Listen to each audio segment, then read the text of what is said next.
Sir, about Senator Bato de la Rosa, nagkausap na po ba kayong dalawa?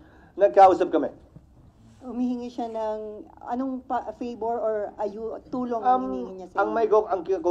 Ang kinuwento ko sa kanya at sinabi ko sa kanya, ang siyang sasabihin ko rin ngayon. Meron kaming summary ng mga kaganapan dito sa Senado noong mga nagdaang panahon na may mga akusadong senador o senador na inakusa ng iba't ibang krimen. Kung maalala nyo, kaugnay ng rebellion complex with murder ng laban kay dating Senador JPE, Senator Enrile. Yung kaso laban kay Senators Enrile, Revilla at Estrada. Yung kaso laban kay Senator Lacson. Yung kaso laban kay Senator De Lima. Yung kaso laban kay Senator Trillanes. Ito yung iba't ibang sitwasyon kinaharap ng Senado kung saan may kaso laban sa kanila. At ang naging pasya ng Senado ay ito. Hindi nakabase sa batas, pero nakabase sa tinatawag na institutional courtesy. Hindi papayagan ng Senadong arestuhin ang sinumang miyembro niya sa loob ng Senado.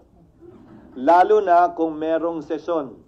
Ang pinakamatagal na namalagi dito sa Senado ay si Senator Trillanes, na namalagi dito ng humigit kumulang 25 araw. Bibigay ko sa inyo yung history sa mga nagdaang panahon para may reference kayo. Dagdag pa dito, sa lahat ng kasong yon, maliban na lamang kung winidraw o inatras yung warrant, ay sumuko din sa mga otoridad, yung mga miyembro ng Senado, matapos nilang makuha o hindi makuha at klarong hindi na makukuha yung kanilang legal remedies na sinusubukan kunin. According to former Senate President Drilon, sa sitwasyon ngayon, wala kang pwedeng gawin para protektahan si Bato sakaling magkaroon na ng warrant of arrest. Una, hindi naka-adjourn ng session. And then pangalawa, mabigat yung kaso na kinakarap niya. Tama si Senator Drilon in one sense. Historically, may session o wala, again, institutional courtesy dictates na huwag ito pasukin ng kapulisan para may posasang senador. Dalawang bagay ang nangyayari. I-exhaust yung legal remedy o kusang lumalabas yung senador sa Senado. Ang pinakamaliwanag na ehemplo ay sa kaso ni Senator Laila de Lima. Isang araw lamang siya natulog dito at kinabukasan sinuko niya yung kanyang sarili sa mga otoridad. Sa kaso nila Senator Estrada at Revilla, sinuko din nila yung kanilang sarili sa otoridad makalipas ang isang araw. Si Senator Enrile makalipas ang isang taon. Si Senator Lacson ilang buwan hanggang hindi lumabas yung desisyon ng Korte Suprema. Nagtagusa, hindi sa Senado, sa labas. Pero ayon kay Senator Enrile, hindi daw niya trabaho na hanapin si Senator Lacson o sabihin ko nasan siya kung nalalaman man niya.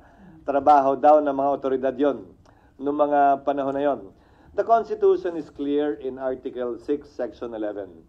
It is only when Congress is in session and the penalty to be imposed for the offense is less than 6 years.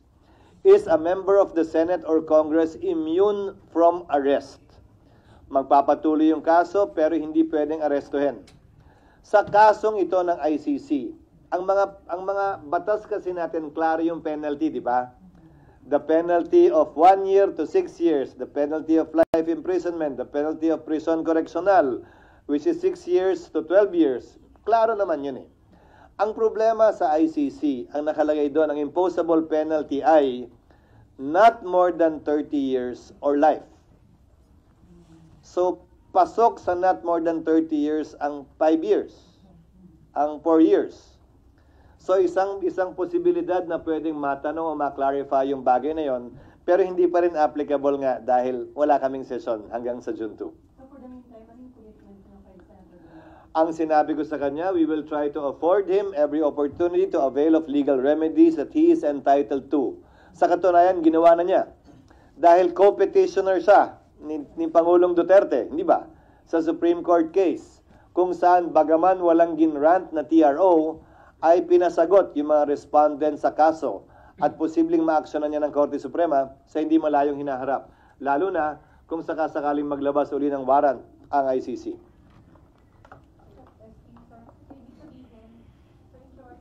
Hindi na siya pwedeng arestuhin inside the premises of the Senate. Inside the premises of the Senate. And that practice is also part of our rules. But again, hindi naman ito rason para, kasi yun nangyari kay Senator Trillanes, 25 days. Ano yung sitwasyon nun? Nirevoke, binawi yung amnesty. At pending sa korte, yung pagbawi ng amnesty kung legal nga ba yun o hindi. Wala pa. Nagde-decide yung korte kung mag-iiso o hindi, pero anytime pwedeng ilabas. So namalagi siya dito hanggang isinangtabi ng korte yung pag-iiso ng warrant of arrest dahil naglabas na ng desisyon ng Korte Suprema na hindi pwedeng i-revoke ang amnesty na ibigay na.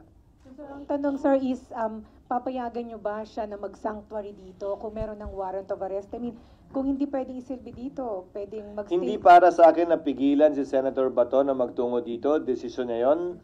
Pero ang hangganan siguro nun ay hanggang makakuha at klaro na kung anong magiging pasya ng korte kaugnay sa kanyang pag-avail ng kanyang judicial remedies na karapatan niya.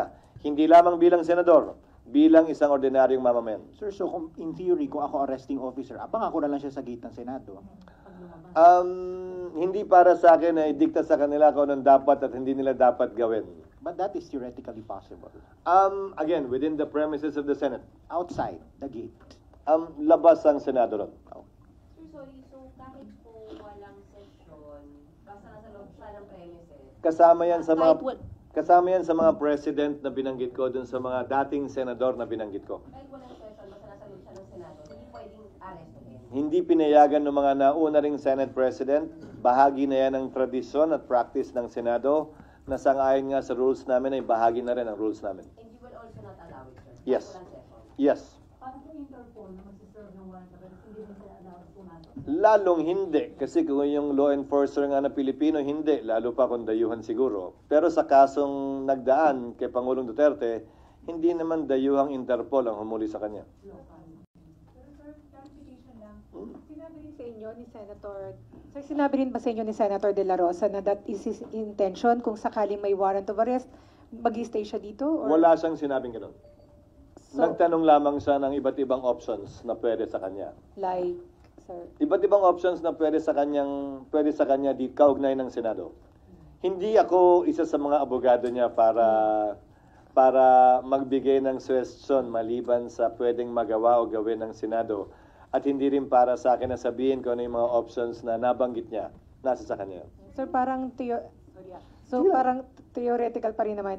So, kung may warrant of arrest, piliin niya magstay dito, papayagan niyo ba yun? Wouldn't it be bad for the Senate as in an institution na merong magtatagal magstay dito dahil ayaw masilbihan ng warrant of Again, arrest?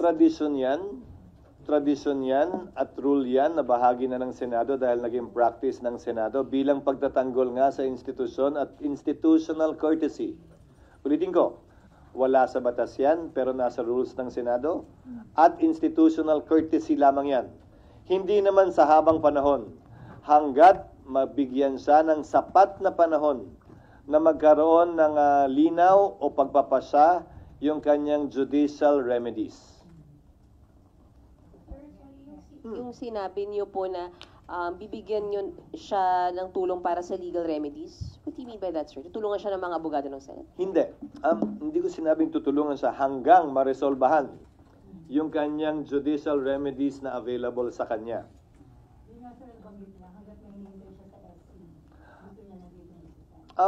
Pwede naman yon, pero hindi na nag-issue ng TRO ang Korte Suprema. Yun sana yung pwedeng sandala nun. Pero baka premature din kasi wala naman siyang warrant of arrest. So pwede siyang mag-reconsider at humiling ng pag-i-issue pa ng TRO kapag ka nag-apply na sa kanya.